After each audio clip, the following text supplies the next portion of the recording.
Kaibigan, ano tong mga bad habits na ginagawa natin na nakakasira pala sa utak natin, pag-iisip, memory, kaya hindi tayo tumatalino, pero hindi natin alam bad habit pala to. Okay, mamaya papakita ko sa inyo yung mga good habits, di ba? Ito yung mga good habits yung tulog, iwas alak, exercise, iwas stress. Pero dito po, 15 bad habits. Tingin ko marami dito hindi nyo alam. Number 1 bad habit pala, yung may sakit ka na pero pinipilit mo magtrabaho. Okay? So pag mahina na yung katawan mo, may sipon ka na, kailangan magpapahinga na. Kung pipilitin mo pa magtrabaho, tingnan nyo nangyayari, poor learning, hindi ka na makatrabaho maigi, at parang nag-overheat yung utak natin. Baka lalo lang tayo magkasakit. So kailangan pag may sakit na, pahinga. Second bad habit, ito baka gawain ninyo, natutulog na nakatakip ang ulo. Pwede nakatakip ang unan o kumot, di ba? Minsan masarap matulog may kumot. Ang problema, syempre yung carbon dioxide, yung pag-exhale natin, dadami ang carbon dioxide. So yung carbon dioxide ang mahihinga mo, magkukulang ka ng oxygen. So pag kulang ang oxygen, hindi maganda sa baga, hindi maganda sa utak. Baka ma-damage yung brain cells natin, ha? Delikado, nagtatalukbong. Number 3, sobrang ingay na sound. Pwedeng concert o music o headphone. Dapat nga kung naka-earphone kayo, hindi mo naririnig yung sound. Palagay natin may nakikinig sa labas. Dapat hindi ganun kalakas na naririnig. Noise-induced hearing loss. Yan, pwedeng magulo yung utak natin sa pag-recognize ng sounds. So, iwas sa sobrang ingay. Nakaka-stress din sa puso, nila sa utak.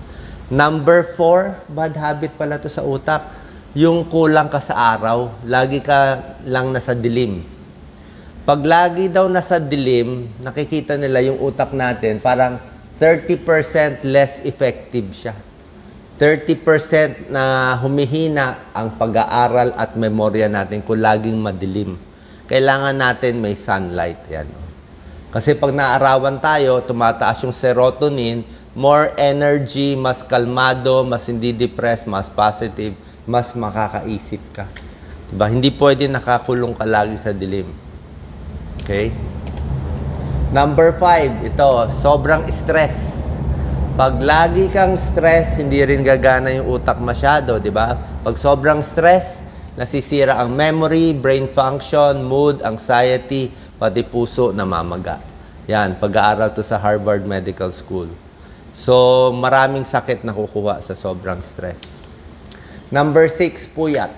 Yan, pag puyat lagi, hindi makaisip, impairs memory, mahina ang thinking process, lagi inaantok, lagi nadidepress. Ito yung part ng brain na nagsasuffer, itong hippocampus. Okay, kailangan kompleto ang tulog para luminis yung mga stress at toxin sa utak natin. Number 7, tubig, napakahalaga. Water or fluid, napakahalaga. Oras na sumasakit na ulo mo, may migraine ka na, hinihingal ka na, hindi ka na makaisip. Baka kulang ka lang sa tubig. Baka dehydrated ka. Ang utak natin, 70% water. Diba? Lalo na ngayon, sobra init. Pag dehydrated, cognitive decline. Hindi ka makakaisip.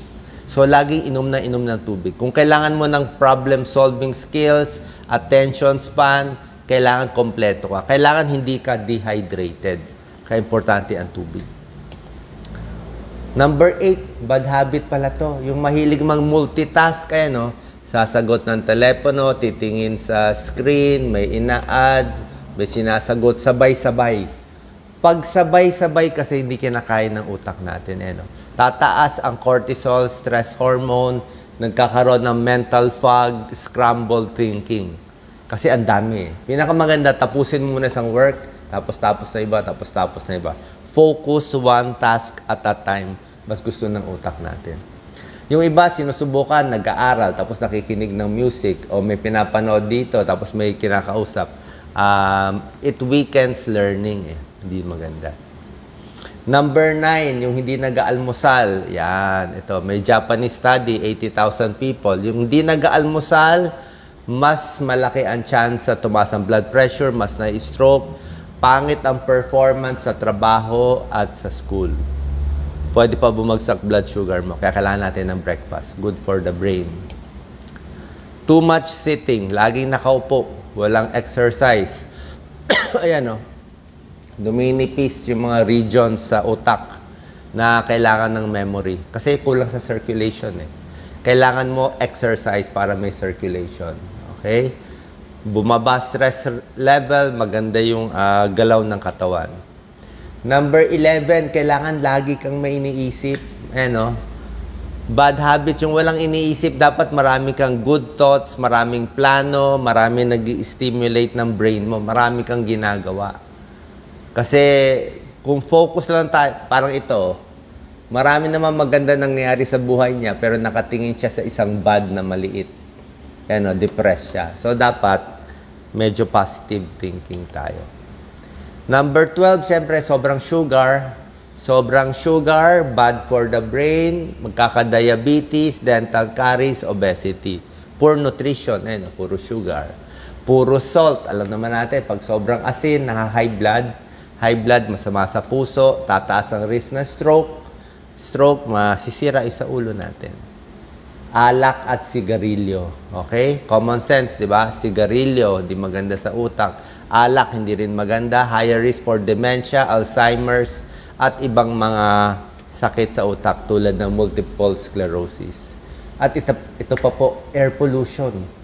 May pag-aaral yung exposed sa air pollution, nakatira malapit sa mga main highways, yung utak prone to stroke. Nagkakaroon ng brain inflammation, pwede magka-Alzheimer's, higher risk of hika and stroke pag exposed sa air pollution. So, ito mga good habits, pinakita ko na yung mga bad habits. Ang good habits, kailangan laging may iniisip, laging nag-aaral, healthy diet, mga healthy foods, brain foods para sa utak. Okay ang mani, di ba? Itong mga healthy na kinakain natin, karamihan prutas at gulay, broccoli. So, yan po ang pinakita natin. Dapat laging na-stimulate yung brain, okay ang diet, paiba-ibang routine, huwag pa ulit-ulit, huwag boring ang buhay, be social, kumausap sa ibang tao para gumana yung utak, magbasa ng libro, iwas sa droga, at minsan iwas-iwas sa maraming stress sa utak. Sana po nakatulong to, mga bad habits na nakakasira sa memory at utak natin. God bless.